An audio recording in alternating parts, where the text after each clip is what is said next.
Good morning, everyone. So this video is particularly for people those who are starting their HTML, CSS, and JavaScript tutorials on the VS Code.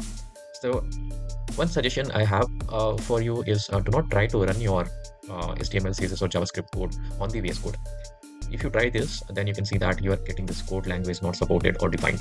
So let's try to understand that what is happening here. So particularly when we are talking about HTML, CSS, and JavaScript, so these are particularly languages those are made to design web pages. And if you um, try to run it on the VS Code, it is not going to work because VS Code internally does not run this. It actually, what it does is it actually throws it to a local server or any other server that is currently running on your system.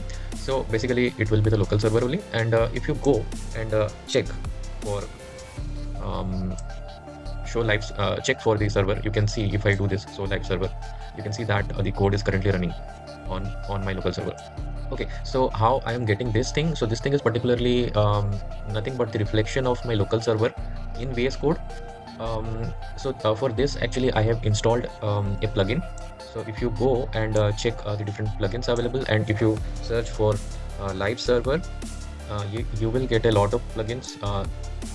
Those can actually do the same thing. They can reflect the local server on the VS Code only, so that whenever you are running the code on your IDE, you can actually see that your code is actually how the code is working on the local server.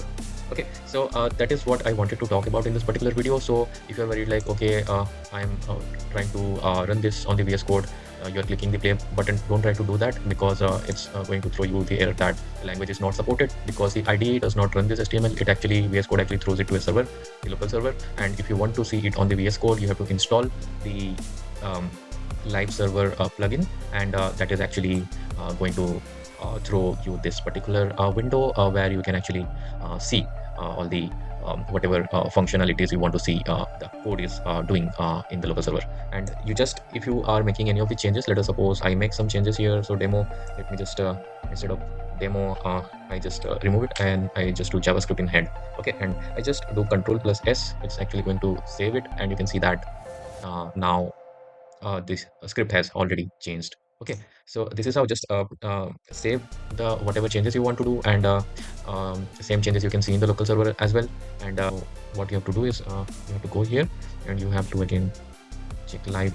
So show live server, open with the live server here, and you can see that this thing is coming up. So it's not going to run on the VS Code, but it's going to run on the local server, and you can actually get the local server preview here in the VS Code using a plugin. So this is the plugin that I'm currently using. It is made by Ritwick Dey.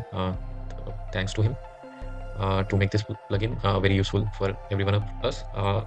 Yeah, so this is what I wanted to talk about, and thank you so much for watching this video. See you in the next one.